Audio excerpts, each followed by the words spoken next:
A paz do Senhor a todos os irmãos. Vamos começar mais uma aula aí importante sobre o trono branco. Eu gostaria de fazer uma oração agora para a gente iniciar essa aula. Apenas concorde comigo, amém?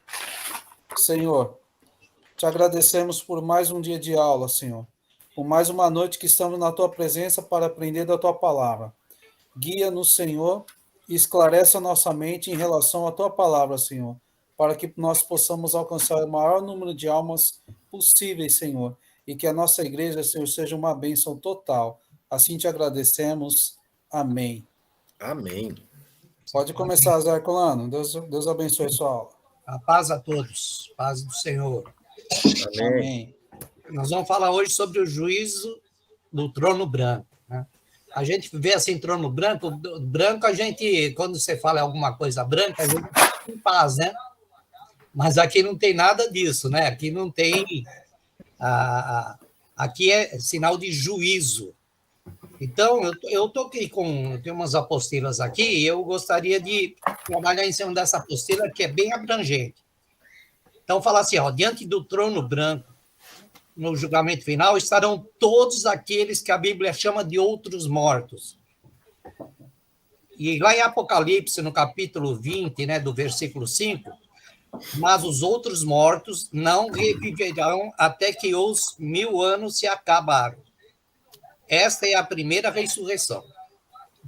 Aqui está errado, seria a segunda ressurreição, né? Porque a primeira ressurreição foram a ressurreição dos salvos, né? Antes da grande tribulação, no arrebatamento da igreja. Aqui é a segunda ressurreição. E aqui nós podemos ver que vão ser ressuscitados depois dos 1000 anos. São esses que vão para o trono branco. Deixa eu só dar uma explicaçãozinha aí, irmãos Herculano, que eu expliquei na aula passada, senão a gente vai cair um pouquinho em divergência aí, né? Quando ele está falando dessa primeira ressurreição aqui, ele está falando aqui, inclusive nós explicamos, essa primeira ressurreição que ele está falando são aqueles mortos que ressuscitaram na grande tribulação, aqueles que morreram na grande tribulação, por isso ele está chamando aqui de primeira ressurreição.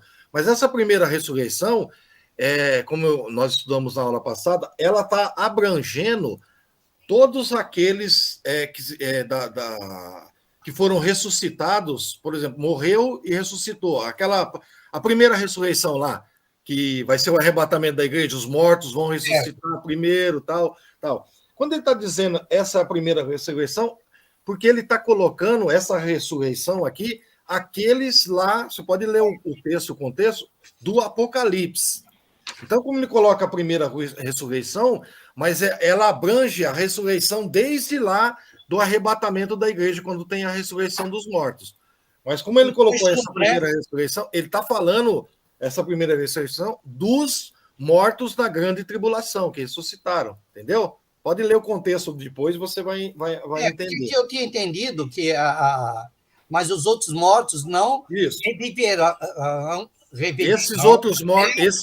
1000 anos se acabem. Então... Não, esses outros mortos que está falando aqui, que não reviveram até 1000 anos, são os ímpios, são aqueles que... Isso, esses que vão ressuscitar no final do milênio. Então, e quando ele está falando essa primeira ressurreição, ele está falando daqueles que ressuscitaram da grande tribulação. Por isso que ele colocou primeira. Depois, embaixo, aqui na apostila, continua assim, ó. Esses outros mortos são todos os ímpios e todos os tempos. Todos os tempos. Desde Caim, sim, do primeiro é a sua descendência, até o último, no final do milênio. Isso. Os ímpios só ressuscitarão diante do trono branco. Eles fazem parte da segunda ressurreição. Isso, é por isso que você está falando assim, mas os outros mortos não reviveram. Eu fiz a confusão aqui dessa segunda ressurreição com o primeiro... não. Errado, né? É que o irmão não estava na aula passada e eu fiz uma pequena colocação a respeito disso aí, porque muitos teólogos fazem uma confusão nessa primeira ressurreição aqui, né? Mas essa primeira ressurreição... Dá a impressão do arrebatamento. Dá impressão, mas essa ressurreição do Apocalipse, daqueles os mortos que ressuscitaram, mas essa primeira ressurreição, como eu falei, ela abrange todo o tempo, desde do arrebatamento da igreja quando teve a ressurreição, Ô, entenderam? bispo, há de se ter um cuidado aí também, né, em relação aquelas escolas teológicas que nós Sim, apresentamos na aula. sim, com certeza. Então, assim, nessa aí, sim, houve um equívoco aí, mas eu li algumas revistas ou alguns textos sobre isso, onde a O pessoa que autor. estava escrevendo, isso, o autor, ele era pós-tribulacionista. Então, para ele, seria a primeira ressurreição. Sim, Então, sim. é muito importante a gente frisar isso. Por exemplo, quando você lê Lucinho Barreto, que ele fala da primeira ressurreição, ele acredita que nós somos pós-tribulacionistas. Então, ele está falando aí em relação à primeira ressurreição, entre aspas, né? Que seria o arrebatamento da igreja, que a igreja vai passar pela grande tribulação. No nosso credo, como foi falado aqui, nós acreditamos que essa seria a segunda ressurreição, né? Ou seja, a primeira ressurreição para os ímpios, os que não estão em Cristo. Essa aí é uma confusão. Não é bem, vamos falar nem confusão, mas é um ponto de vista dos pós-tribulacionistas, pré-tribulacionistas, eles têm uma visão diferente da nossa. Agora, a nossa visão, eu sempre tenho enfatizado, e expliquei na aula passada, e agora estou dando só uma recapitulada, para vocês entenderem, para depois não haver confusão entre primeira, segunda ressurreição, nada, né? Alguma dúvida pode perguntar. Não? Pode continuar, irmão Zé. Então, aqui, pelo que eu tenho aqui, é um juízo, vai ser feito um juízo sem misericórdia, né? Nesse juízo aqui não vai haver misericórdia. Depois daqui para frente nós vamos ver que quando João vê o primeiro trono, quando ele é arrebatado e vê o primeiro trono, existe ao redor do trono um arco celestial, certo? Sim. E esse arco celestial, ele vem falar de misericórdia, ele fala ele é um símbolo da aliança que Deus tem com o povo, de não exterminar mais o povo. Essa aliança que foi feita lá com Noé. Noé. Justamente, que fez uma aliança que ele não exterminaria mais o povo. Então, esse arco celestial que ele viu lá no primeiro trono representa essa misericórdia. E a gente pode ver que por mais juízo que ele derramou sobre principalmente Israel na grande tribulação, mas no tempo certo o amor de Deus foi exercido, né? Foi exercido o amor dele, que ele acabou salvando muitas pessoas daquele lá, ele livrou Israel da destruição, né, naquela época. Só que nesse trono que o João vê aqui, o trono branco, a gente não vê a presença desse arco, né? Ele não viu esse arco. Chamado de arco celeste, isso, né? Então, com quem vai ser julgado, Deus não tem compromisso, não tem aliança com os ímpios que vão ser ressuscitados. Eles já são condenados, né, por aquilo que eles praticaram, né? Sem misericórdia. Sem misericórdia. Ele não tem aliança com eles, então ele não tem compromisso com esse pessoal. Isso mais para frente a gente vai ver, né? Depois aqui fala, ao falar de ressurreição dos ímpios, o profeta Daniel afirmou que eles ressuscitarão para vergonha e desprezo eterno, né? Está lá em Daniel 12, versículo 2. E é interessante, né, irmão Zé Colano, que está falando aí desprezo eterno, né? É uma coisa que não tem volta, né? Porque não tem. Pelo seguinte, eles vão ressuscitar, eles vão ter um corpo também. Eles vão absorver um corpo, né? Um corpo espiritual também, só que sem glória. Porque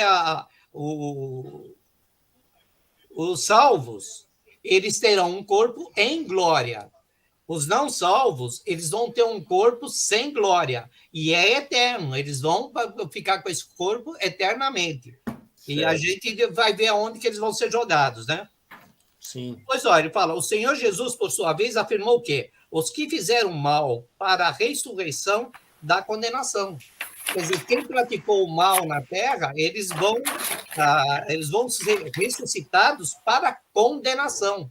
Esse versículo ele mata já as pessoas que dizem que no trono branco haverá ainda um jeito de se salvar, né? Chance de salvamento, não.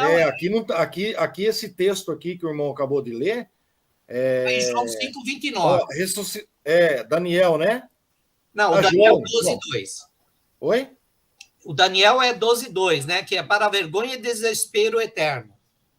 É João 5:29, isso, né? Isso, é João 5:29. Os que fizeram o mal para a ressurreição da condenação. Então, eles vão ressuscitar para ser condenado. Verdade. Né? Agora, a nossa pergunta, que é a aula que eu vou estar dando, mas eles estão onde, então? Se eles vão ressuscitar para ser jogados no lago de fogo, onde eles estão? Estão no Hades? Estão no Gema? Estão onde? Isso daí é a aula que vem, viu, querido? Tem que esperar para ver, né? Então, depois, participarão desta ressurreição todos os ímpios de todos os tempos, né? Desde Caim até o último ímpio morto, sem nenhuma exceção, conforme escreveu o apóstolo João. Certo. Depois ele vem aqui e fala, o trono fala de juízo, né? Trono significa juízo, né? No livro de Apocalipse, no vocábulo trono, aparece cerca de 30 vezes. Porém, esse trono é diferente de todos os demais que foram vistos. Era também diferente daquele trono que João viu no capítulo 4 do Apocalipse. No capítulo 4 é o trono onde ele viu lá o arco, né? Certo. E logo foi arrebatado em espírito, eis que um trono estava no céu e um assentado sobre ele, e o que estava sentado era na aparência semelhante à pedra de jaspe e de sardônia. E o arco celeste, aquele arco que eu estava falando, estava ao redor do trono. E do trono saíram relâmpagos, trovões e vozes. Isso está em Apocalipse, né, no capítulo 4, no versículo 2, 3 e 5. 2, 3 e até o 5, né? É claro que esse trono nada tem a ver com o grande trono branco. O trono que João viu aqui, para que as pessoas entendam, né? O João viu vários, não é o mesmo trono, né, que João viu no versículo 4, que ele está vendo agora.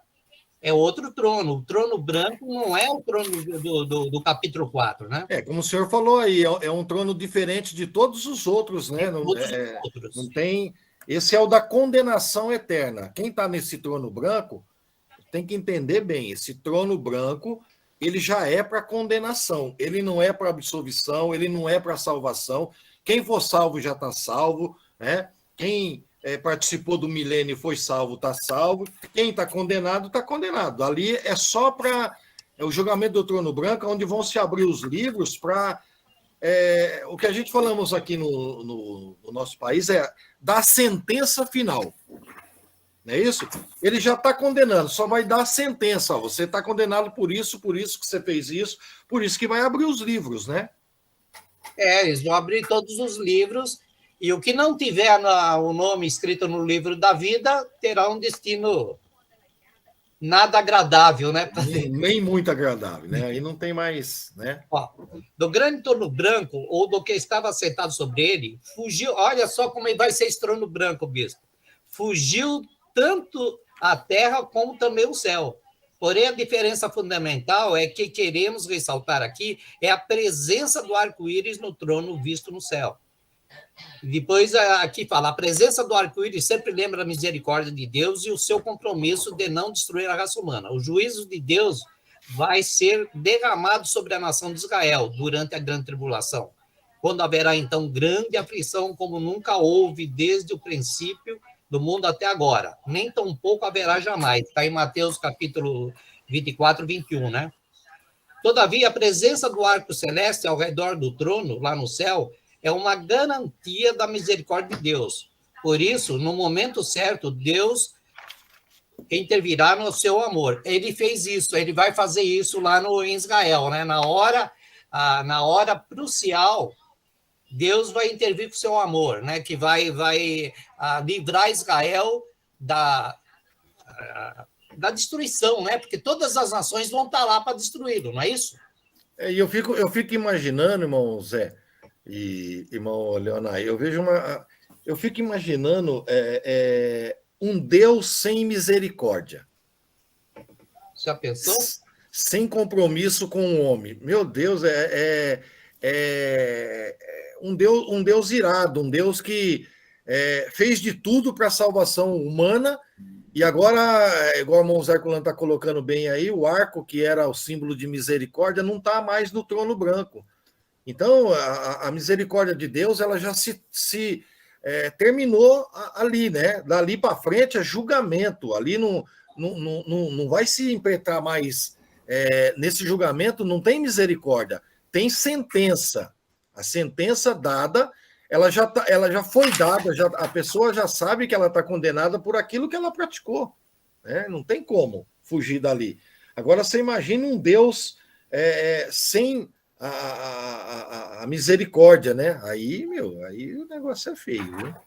Deus é amor, mas também é justiça, né? A justiça dele tá junto com a misericórdia. São duas coisas juntas, né?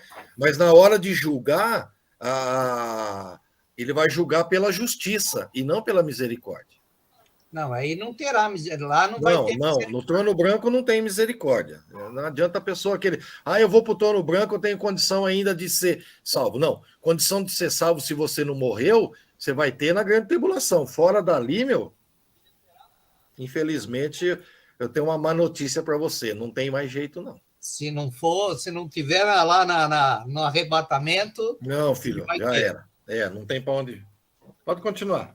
Então, porém, ao redor do grande trono branco, João não viu o arco celeste. Isso significa que no julgamento final, Deus não tem nenhum compromisso com aqueles que serão julgados. Deus não os conhece, porque também eles nunca conheceram a Deus. Entre Deus e os ímpios que serão julgados, não há nenhuma aliança ou concerto que possa limitar o juízo de Deus. Tá bom. Nesse trono branco, não tem misericórdia, não tem nada que possa limitar a condenação deles, ou que Deus possa fazer alguma coisa por misericórdia. Não vai ter. Todos ali estão condenados. Ele não tem jeitinho, não. Hã? Não vai ter jeitinho, não. Não tem. Eu estava lendo aqui, inclusive, uma apostila que diz que nesse dia vai ter muitos pastores, né? Muitos, diante de Deus, querendo justificar, né? Não, mas eu fiz, eu orei, eu tinha dons que eu exerci. E aí Deus olha e fala, eu não te conheço, meu. Eu sei quem é você, né? Nem sei quem é você. E é engraçado, irmão Zé, esse eu não te conheço, ele é uma sentença só para o crente. Porque ele não vai falar para o ímpio, eu não te conheço. É para aqueles que pregaram o evangelho, que fraudaram o evangelho, que fizeram coisas erradas dentro do poder exercido do evangelho para ele. Eu não te conheço, você quem é você? Profetizei, eu falei em línguas. Não, filho, você não. Ele vai falar esse não te conheço para quem diz que conhece a Deus. Não é para ímpio aí. Isso daí é só para os evangélicos, né? Para os que servem o Senhor. Porque aquele texto que eu acabei de ler ali, ele diz, né? Deus não os conhece porque eles não conheciam a Deus. Então, para isso, não tem que dar justificativa nenhuma. Agora, aquele que vai chegar diante dele, mas, Senhor, eu fiz em teu nome. Eu nem te conheço, como que você fez em meu nome? As alianças ou concertos sempre ofereceram garantias de limites e operação de Deus. Deus, contudo, não tem compromisso com os ímpios. Numa linguagem figurada, diríamos que a própria terra e o céu tiveram medo de estar na presença de um Deus, despido de misericórdia. Por isso, de cuja presença fugiu a terra e o céu. Olha só, até a terra e o céu fugiu da presença de Deus no trono branco, né? A gente vê isso lá Foi Apocalipse, né? Que tá, né? E aqui diz, e não se achou lugar para eles. Foi por isso que João viu um grande trono branco. O grande trono branco simboliza o poder ilimitado de Deus e a perfeição da execução de seus atos de justiça. Isso que significa o torno branco, né? Um ato de justiça. E é ilimitado, quer dizer, aqui não tem misericórdia. Aqui errou, vai pagar. É nesse julgamento que a gente fala, né?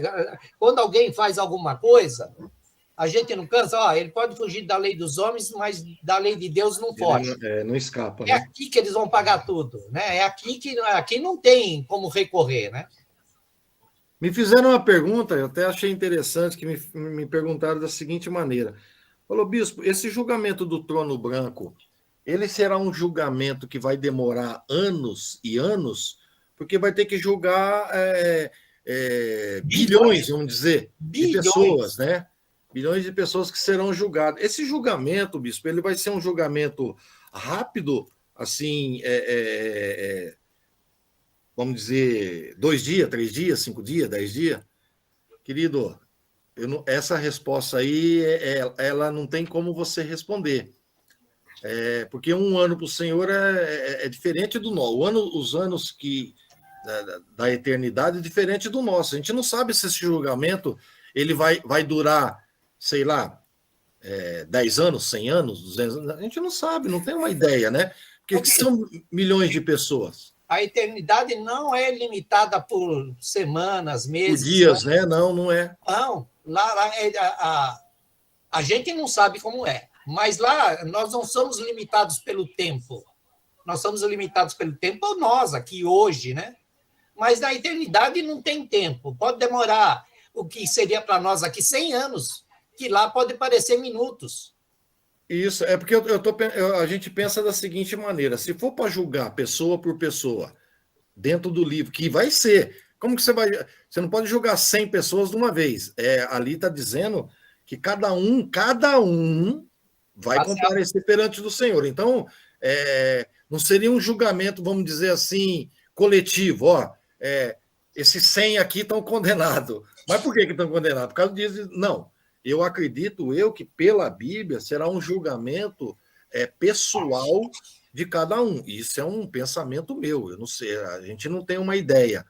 Mas como que você poderá ser condenado se você não tem a sentença ou a acusação? Você está condenado por causa... Porque aqui perante o juiz, quando eles vai dar sentença, ele vai dizer assim, você está condenado por causa disso que você fez, você matou, você roubou, você adulterou, você não sei o quê. Não é isso a sentença humana aqui? O juiz ele decreta a condenação da pessoa pelo aquilo que ela praticou, não é isso?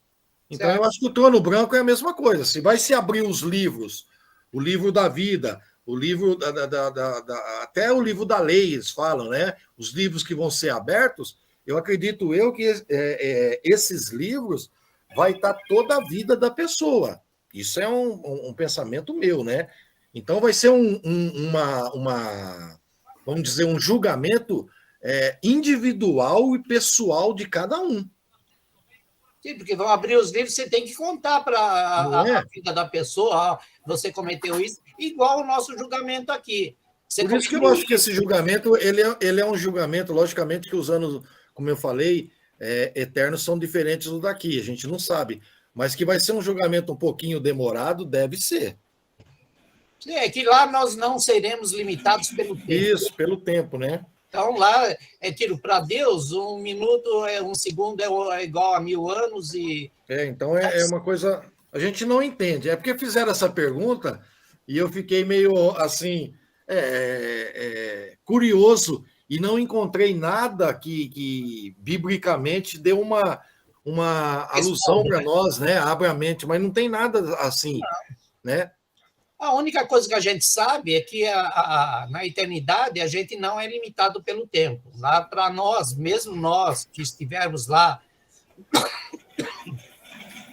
essa gripe. Sai com esse negócio para lá. Aqui está todo mundo resfriado, você acredita? Cuidado, hein? Fecha. A esposa está na cama ali que se acaba de tanto tossir. Agora eu vou acabando a aula, eu vou comprar um xarope lá para. A gente fica meio preocupado, porque o negócio está por aí ainda, não acabou, né? Meus netos todos ficaram com dor de garganta, os 3 netos ficaram com dor de garganta, agora minha esposa está com dor de garganta, está tossindo. É esse tempo, esse clima também. Mas vamos cuidar. Então, nós lá, sejam os salvos ou não salvos, nós não seremos limitados pelo tempo. Lá não tem problema, pode demorar, e ele, pelo que eu andei lendo, são vários livros, cada pessoa. Tem o livro das obras, tem o livro dos pensamentos, tem vários livros que vão ser abertos, quer dizer, você não... Só que lá o tempo não é igual ao nosso. Né? Então, como vai ser julgado? Bilhões de pessoas, porque desde Caim, né, vamos pular, desde lá do Éden até agora, imagina quantas pessoas estarão ali para ser julgadas. Ô, Nai, você não tem aí as etapas do julgamento final, né? Tá aí, Tem, peraí. Aí o que o irmão Zarculano está falando aí, nesse gráfico, logicamente, na aula que vem eu vou mostrar todos esses gráficos. Mas esse gráfico aqui vai iludir mesmo aquilo que o irmão Zarculano está falando aí dos livros. Nós estamos falando do livro. É esse mesmo, Nai. Não é esse não, Nai. É etapas do julgamento final, está escrito em cima. Aí é o lugar do julgamento final. Isso aí a gente vai ver na aula que Deixa vem eu ver só os aqui. gráficos, né? O que o irmão Zé Herculano está falando aí, depois eu vou passar em gráfico para vocês. Certo, peraí, só um minutinho. Não, fica tranquilo. Enquanto eu estou pondo aqui, também me perguntaram essa semana, é até importante frisar, que esse julgamento não tem nada a ver com as bodas do Cordeiro. Não, né? não. É que a gente vai receber a nossa coroa. Lá é um julgamento, mas é o Tribunal de Cristo, é diferente, né? Lá é chamado Tribunal de Cristo. Então tem que tomar cuidado, porque as pessoas estão confundindo um pouquinho as coisas. Não, Tribunal de Cristo é julgamento dos salvos. Agora, o trono branco é julgamento dos ímpios. Então, entendam bem uma coisa, não é outra. Ó, aqui, irmão Zé, nesse gráfico está as etapas do julgamento final. É a apresentação dos não salvos no trono branco, ó, tá dizendo bem claro aí, ó, os não salvos. Não tem salvo no julgamento do trono branco.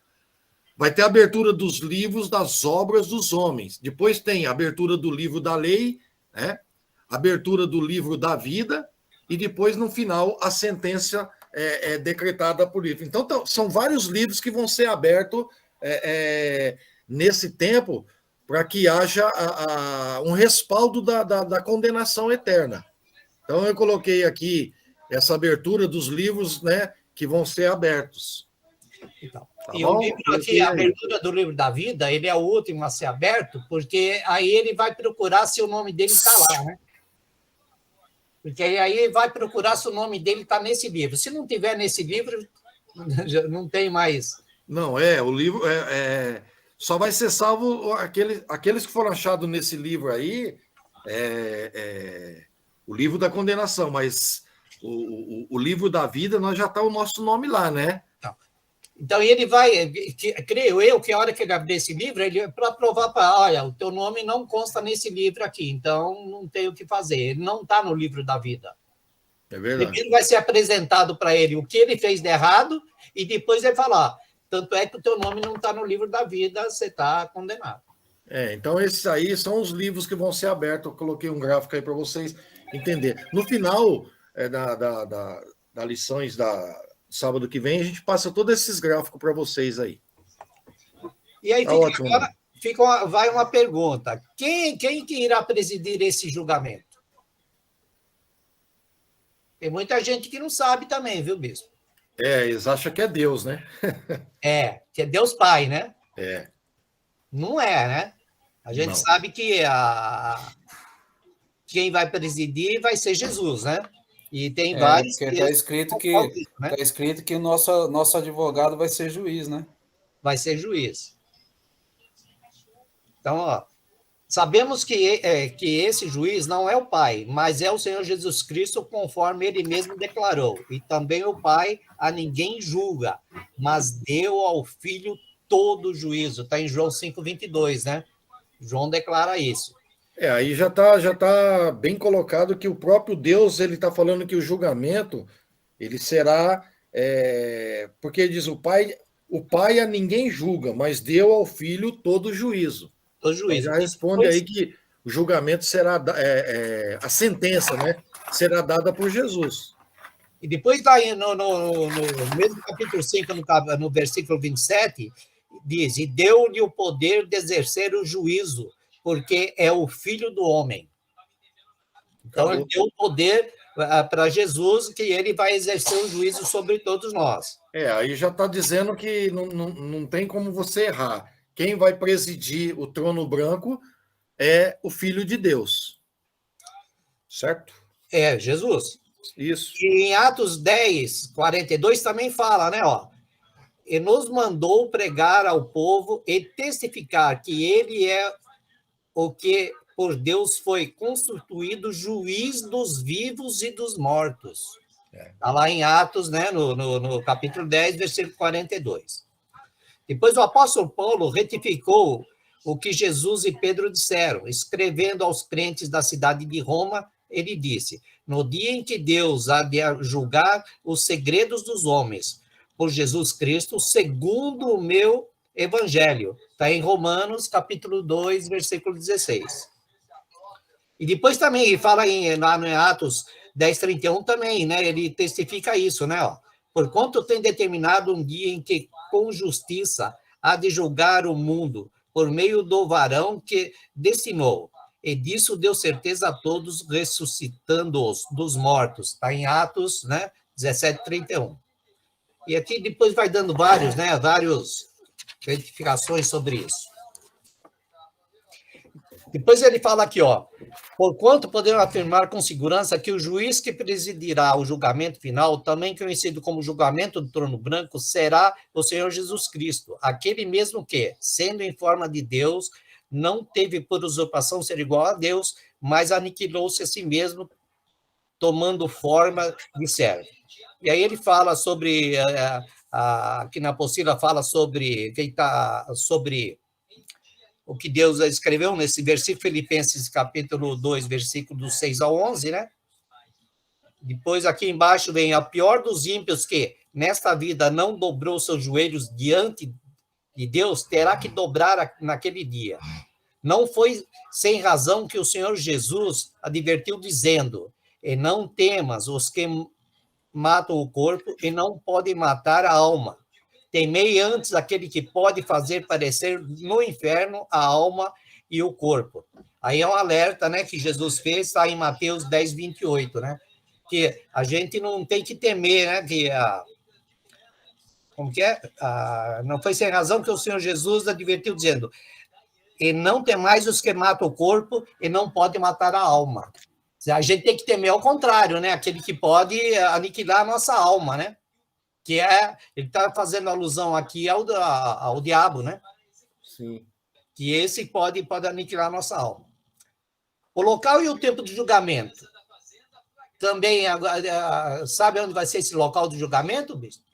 Alguém sabe? Não. Não, porque não tem especificado. Não tem. É no céu? Não. É na terra? Não. Onde vai ser? Porque não é no céu nem na terra. O céu e a terra fugiram do trono branco. É estranho isso aí, né? Vai ter, eu acho que vai ter um local. Sim, mas é um local que ninguém pode falar. Ninguém sabe, não tem uma ideia, né? Eu já vi alguns teólogos já enfrentar essa batalha aí, de achar isso, achar aquilo. Mas se você analisar mesmo, não fala que esse julgamento é no céu e nem fala que esse julgamento ele será na terra, né? Então é complicado esse negócio aí. Também não interessa onde vai ser. Para mim não interessa, mas não tem uma visão aberta de onde vai ser, né? Não, ninguém pode falar, vai ser lá ou vai ser naquele lugar, ninguém pode, porque não se fala sobre isso, né? A gente não encontra respaldo em lugar nenhum nesse julgamento. Não. Depois aqui vem, quem são os réus? Os réus nós já conhecemos quem são, né? Todos os ímpios, né? Que não teve na presença de Deus. Isso é desde lá do início. Desde o Éden. Seria isso mesmo, desde o Éden. Que a gente começa a perceber o primeiro crime mesmo. Aí me perguntaram uma vez, Mozart, uma coisa que muita gente até pergunta: Adão e Eva foi salvo? Eu creio que sim. É interessante essa analogia, porque a gente fica. Mas Adão e Eva, eles, depois que foram, lógico, eles foram expulsos do paraíso por causa do pecado. Mas será que eles foram. Vão estar no julgamento do trono branco ou vão estar entre os salvos? Me fizeram essa pergunta. Olha, mas a gente, biblicamente, a gente não vê falar mais deles. Eu acho que houve arrependimento. Não, o temor de Deus continuou neles. Você não vê nada que desabone a eternidade deles com Deus, né? Porque ele não fala do pecado, mas deles não fala, né? Eles fizeram o que o Senhor mandou, encheu a terra. Teve um filho lá, né? Caim, que. Então, você vê. Mandou aquelas nações todas, né? Da descendência deles, bispo, porque da descendência deles a gente vê Caim e Abel, um era bom e outro não era. Teve a mesma criação, não teve? Sim, eu acho que Adão e Eva, eles falaram de um Deus todo-poderoso, de uma, né, daquilo que eles participaram no Éden, e nada, se você vê nos textos bíblicos, nada desabona que eles estão no trono branco, né? Ô, bispo, eles vão estar no trono branco, eles estão salvos pelo jeito. Eu queria ressaltar uma coisa importante, que a Bíblia, apesar dela ela enfatizar os grandes homens de Deus, ela nunca deixou de ser clara quanto ao pecado deles. Como, por exemplo, Davi. Sim. Davi foi um grande homem de Deus, mas pecou com Batseba. Sim. Abraão mandou o filho junto com a mãe para o deserto. Ele mentiu também, né? Abraão mentiu, Isaac mentiu. Então, a Bíblia, ela sim, ela fala sobre os grandes feitos desses grandes homens de Deus que também pecaram, eles eram homens, né? Então, se Adão, eu creio dessa forma, se Adão e Eva tivessem feito alguma coisa que os desabonasse perante Deus e fizeram que foi o pecado do Éden, mas a Bíblia é bem clara em dizer que eles encheram a terra, né? Que crescei-vos e multiplicai. Dali eles fizeram aquilo que foi ordenado para eles, né? Então, e outra coisa, né? Eles tinham um relacionamento com Deus, porque toda tarde Deus conversava com eles, então eles tinham conhecimento de Deus, né? Isso, intimidade, é isso que eu ia falar agora. Que toda tarde Deus descia no Éden para conversar com eles, né? Eles só pecaram, né? Vamos dizer assim. Depois, provavelmente, eles lembravam do Éden e falaram, poxa, olha o que nós fizemos, né? Nós podíamos estar lá conversando com Deus e nós estamos aqui nessa situação. Mas porque nós erramos, eu acho que a consciência deles, né, deve ter vindo à tona. Falou, olha, nós erramos, nós fizemos isso errado, agora nós vamos pagar por isso, né? Porque, na grande verdade, lá, quando Deus veio falar com eles, lá depois do pecado, o que Deus estava procurando deles era um arrependimento, um pedido de perdão. Falar, não, eu errei. Só que eles, sei lá por quê, por medo, eles passaram a sua responsabilidade para o outro, né? Porque na hora que ele foi cobrar Adão, que era o chefe ali, né? Que ele era o cabeça, ele foi cobrar Adão. Adão falou, não, foi a mulher que tu me deste.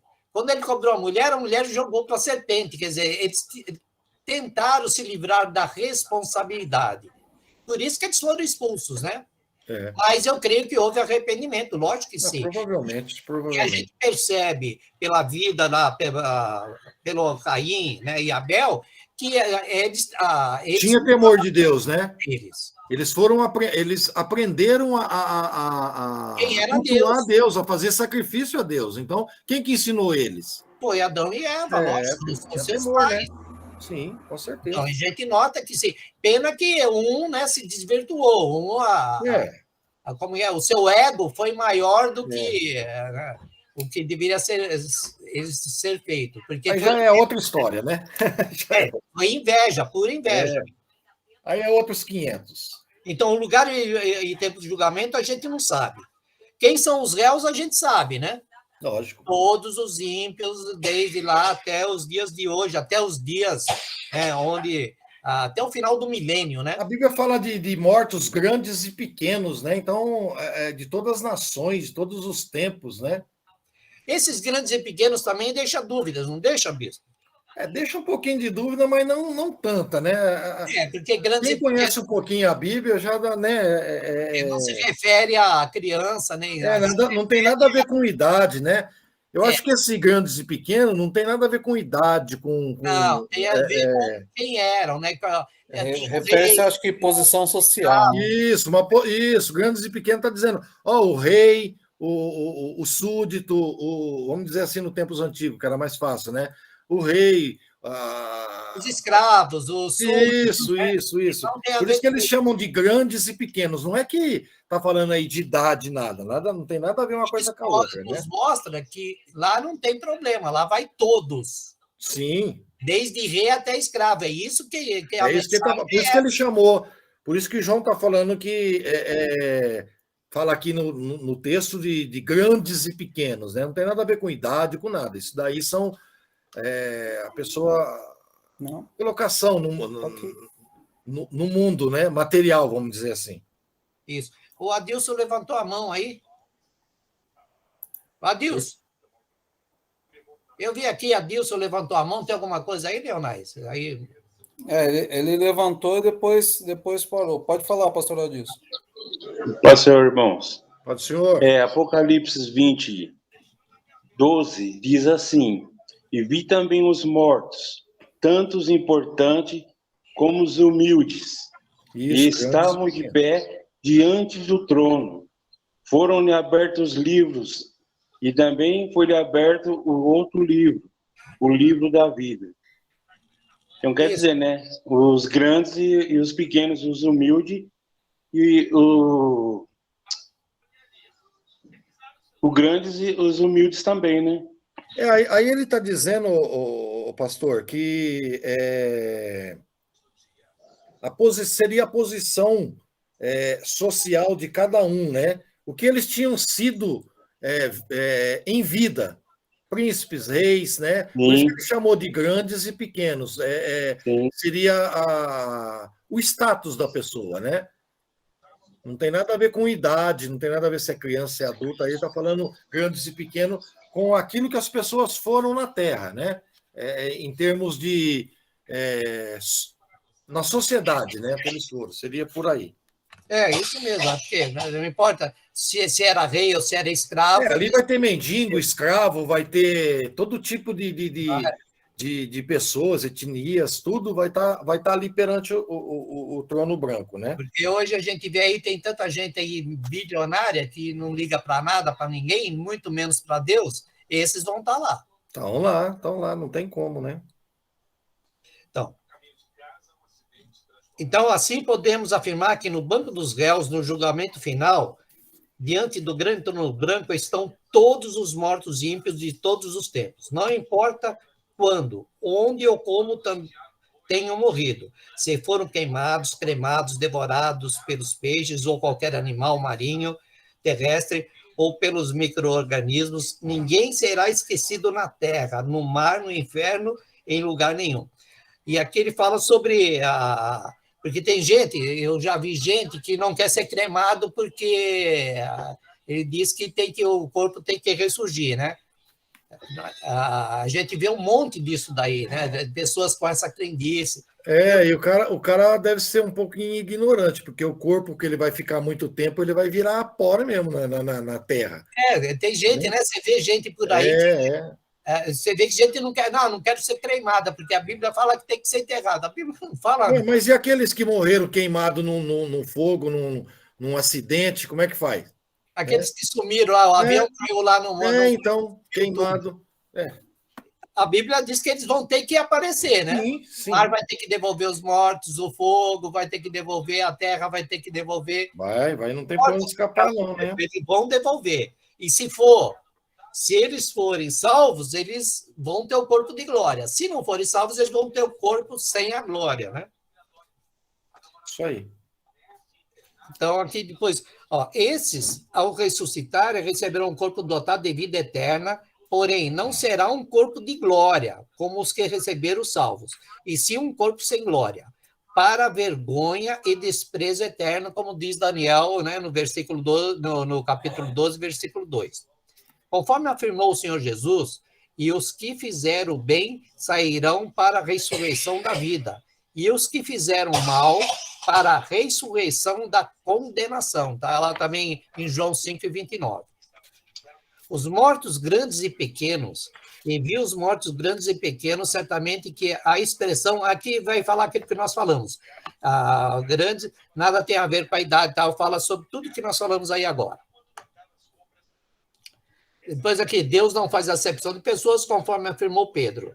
E se invocais por Pai aquele que, sem acepção de pessoas, julga segundo a obra de cada um. Está em 1 Pedro 1,17. Entre os grandes, certamente que estarão milhares de milhões de reais, imperadores, nobres, presidentes, ditadores, generais, cientistas, milionários. Entre os pequenos estarão escravos, mendigos, analfabetos, operários. Só para concluir aqui tudo aquilo que nós tínhamos falado, né? E se é verdade que ninguém vai para o inferno por ser rico, sábio, nobre, também é verdade que ninguém vai para o céu por ser pobre, mendigo, analfabeto. Grandes e pequenos de todas as camadas sociais que morreram sem salvação estarão naquele dia diante do trono branco. E depois aí o comentarista ainda escreve embaixo, creia nisso. É verdade. Não importa a nossa estatura social aqui na Terra. O que importa é o nosso relacionamento com Deus. Não importa os bens que a gente tenha. Tudo se resume ao relacionamento com Deus. Alguma pergunta, alguma dúvida aí, Dudu? Todo mundo tão quieto? Sinal que estão aprendendo, né? O apóstolo Paulo falou sobre esse dia dizendo, no dia em que Deus há de julgar os segredos dos homens, por Jesus Cristo, segundo o meu evangelho.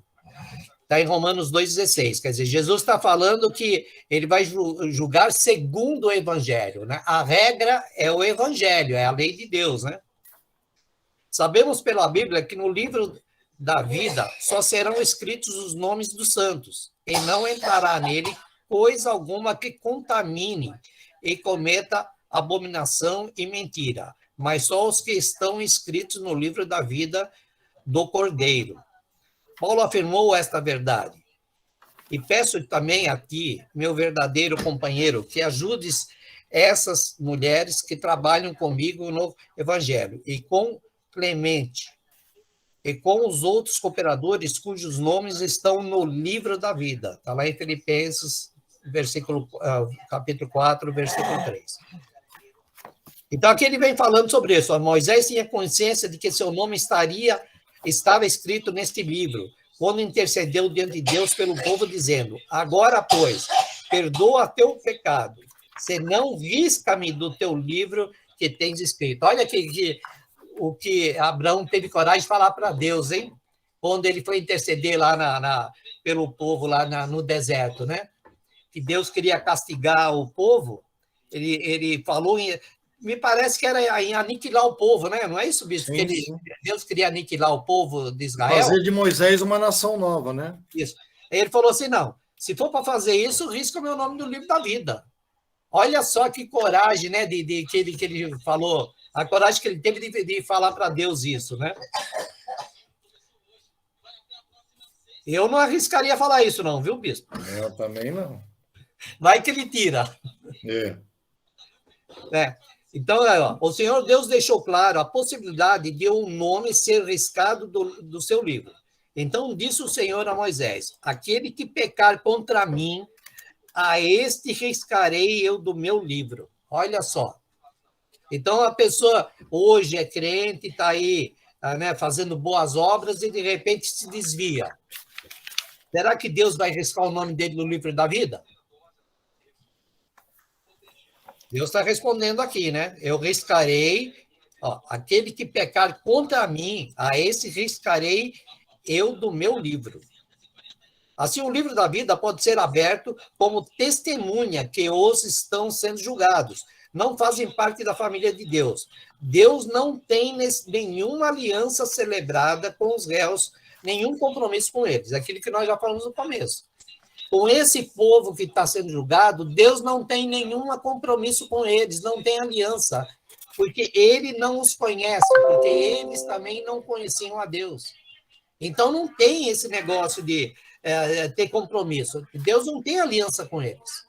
Eles vão ser condenados por tudo que eles fizeram na terra. E daí os livros, inclusive o livro da vida, que vai servir como testemunha.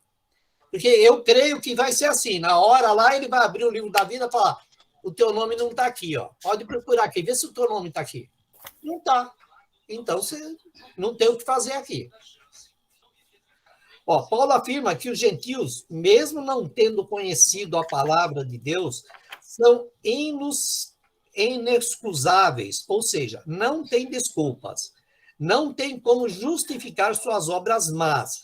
Deus revelou-se através da criação e deu aos homens condições de poder entender e conhecer a Deus.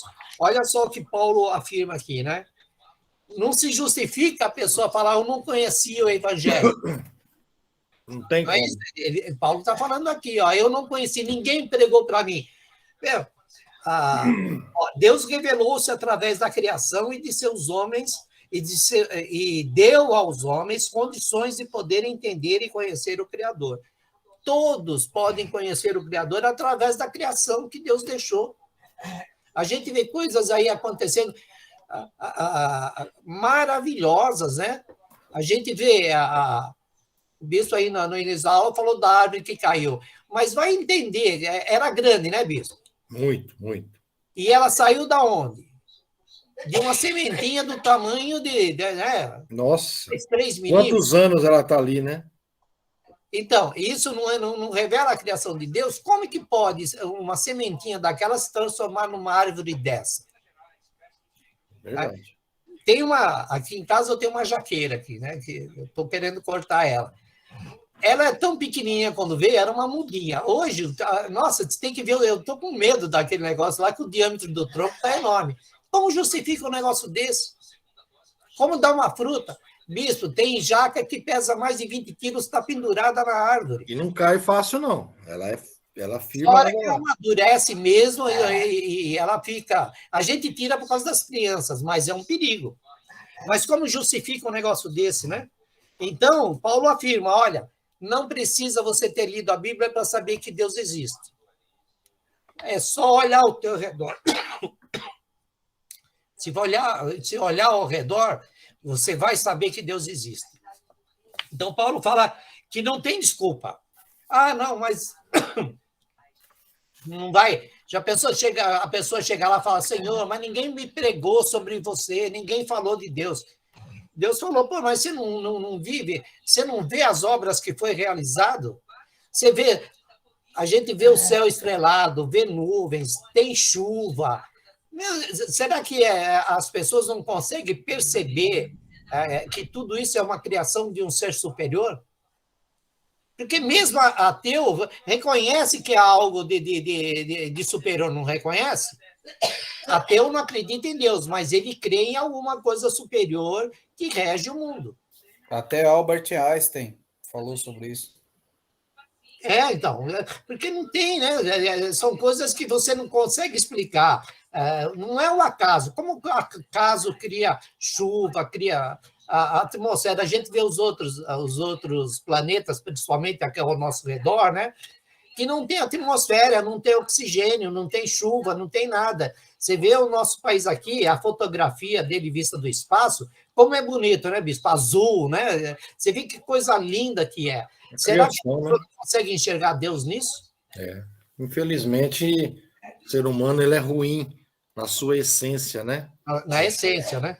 Por causa do pecado, né? Tá bom. Aprendemos aí, né? O trono branco. Já é 8 horas. 8 horas.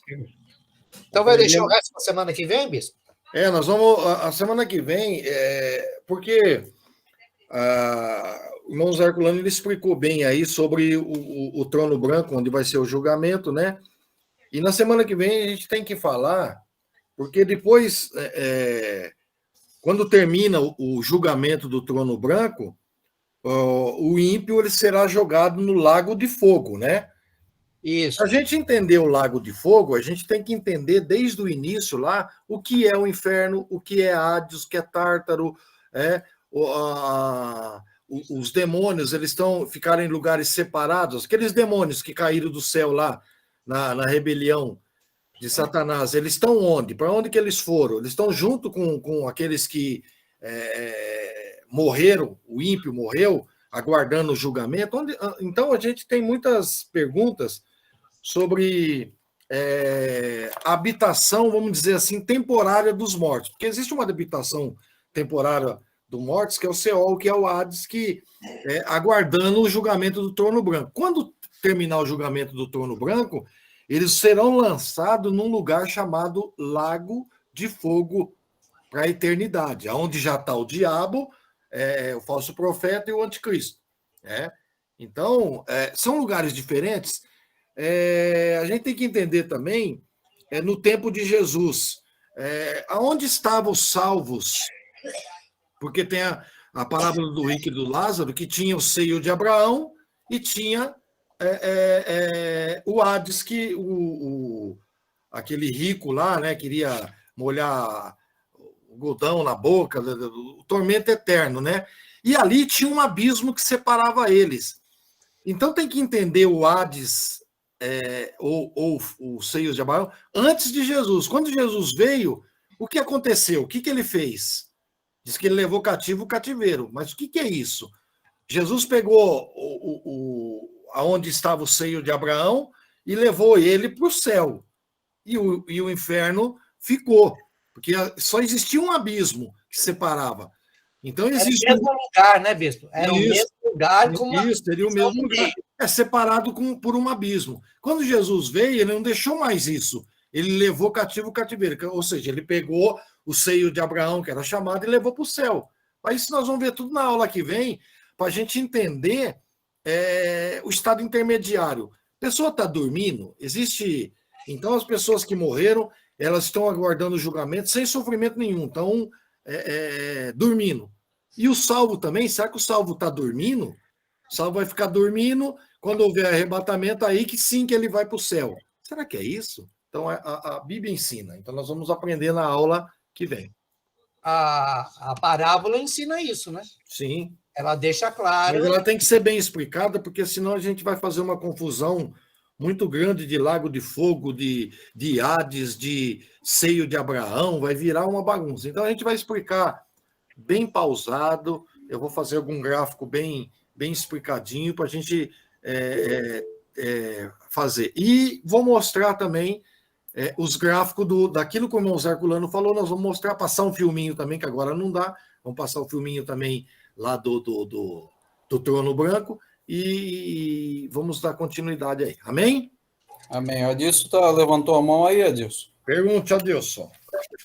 Então, aqui no Apocalipse ainda, no versículo 14, fala assim: então a morte e o mundo dos mortos foram jogados no lago de fogo. Esse lago de fogo é a segunda morte.